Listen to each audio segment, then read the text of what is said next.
Izin bertanya Ustadz, apakah bumi ini akan dijadikan padang mahsyar nantinya? Itu memang disebutkan dalam hadis Bukhari. Nabi SAW mengatakan nanti Allah akan mengganti bumi ini dengan kondisi bumi yang lain. Kondisi bumi yang lain.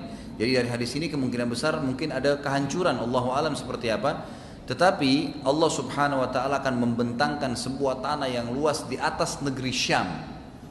Di atas negeri Syam berarti di wilayah negeri Syam sana ya, di Tunis di Palestina, di Yordania, segala itu akan dibentangkan tanah yang putih dan besar dan kalian akan dibangkitkan dari tempat itu.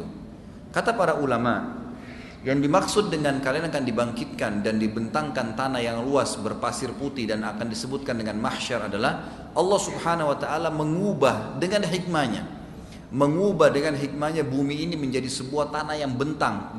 Sekarang bulat, nanti akan menjadi bentang, gitu kan? Dan akan dibangkitkan tetap manusia pada saat itu. Jadi pada saat itu semua akan berkumpul di tanah yang bentang itu, tapi di bawah tanah. Allah turunkan hujan lalu membangkitkan mereka dari tanah-tanah itu. Itu yang kita ketahui. Dalam hadis Bukhari yang lain juga ada seorang pendeta Yahudi datang kepada Nabi SAW dan berkata, ini diriwayatkan oleh Thauban. Thauban ini adalah mantan budaknya Nabi SAW. Jadi dia budak dibebasin oleh Nabi SAW. Lalu berkata, Thauban telah datang pendeta Yahudi kepada Nabi SAW dan kemudian berkata, Salamun alaika ya Muhammad. Dia berikan salam terus mengatakan Muhammad. Lalu Thauban berkata, saya pun mendorongnya dengan kuat. Lalu dia berkata, kenapa kau dorong saya? Kata pendeta Yahudi itu kepada Thauban. Kata Thauban, dia adalah Rasulullah. Kenapa kau panggil namanya? Kenapa kau tidak mengatakan Salamu alaika ya Rasulullah gitu kan? Kata orang Yahudi, kami tidak panggil kecuali namanya dia. Kata Nabi SAW, iya, nama saya Muhammad dan tidak masalah dia panggil. Kata orang Yahudi ini, saya mau pertanyaan. Bolehkah? Kata Nabi SAW, berguna kalau saya jawab untuk kamu? Dia bilang, iya, saya akan dengar dengan telinga saya. Lalu kata Nabi SAW, silahkan.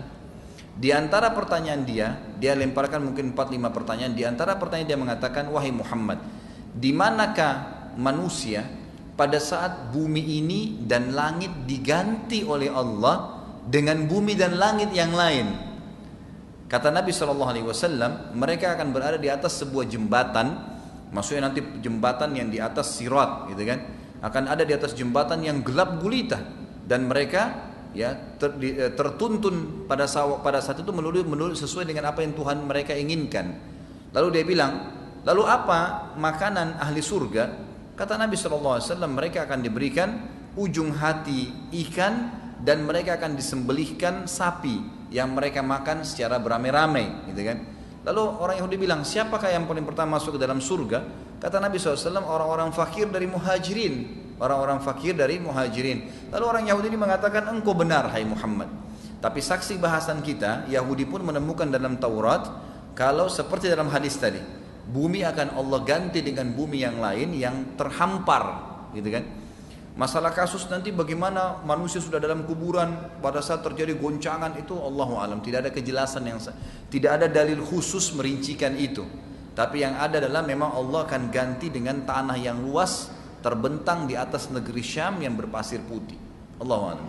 Pertanyaannya, ada orang yang dibakar, kemudian anggaplah seluruh jasadnya habis, gitu kan? Kira-kira kan tadi dikatakan akan dibangkitkan dari tulang ekor. Seperti apakah? Hadis tadi yang menjelaskan tentang kalian akan dibangkitkan dari tulang ekor kalian. Ini adalah orang yang meninggal normal dan penyampaian hadis ini secara global, umum, secara global. Sering kali datang dalil menjelaskan apa yang umumnya terjadi. Kalau ada 1-2 kejadian yang berbeda, seperti tadi orang dibakar, gitu kan? Sebagian ulama memberikan jawaban kayak Bapak sebelah tadi jelaskan. Jadi orang yang dibakar pun biasanya debunya itu masih ada. Tidak habis semua, masih ada debu. Debu itu pun ada orang yang kalau kayak orang Hindu di sungai Gangga di India, mereka taruh di sungai itu dan dibiarkan mengalir. Dengan hikmah Allah Subhanahu wa taala, serpian-serpian itu masih ada secara otomatis, gitu kan. Mau dia dibakar kah, mau dia dimakan sama hewan. Kadang-kadang dimakan hewan pun tulang-tulangnya dibiarkan, gitu kan. Jadi dengan hikmah Allah, hadis Nabi SAW tidak bentrok. Secara global orang yang mati normal tetap masuk dalam hadis ini. Tapi kalau ada orang yang tiba-tiba berbeda kayak dibakar, itu pun tetap Allah Subhanahu wa taala jaga, yang akhirnya dari situ juga Allah akan bangkitkan dia. Sama halnya dengan istilah alam barzah. Alam barzah di kuburan itu adalah sebuah alam, dan jangan kita patok alam barzah itu ada di bawah tanah, gitu kan? Ada di bawah tanah. Kata ulama, alam barzah adalah alam yang Allah ciptakan, yang akan hidup di situ para ruh manusia.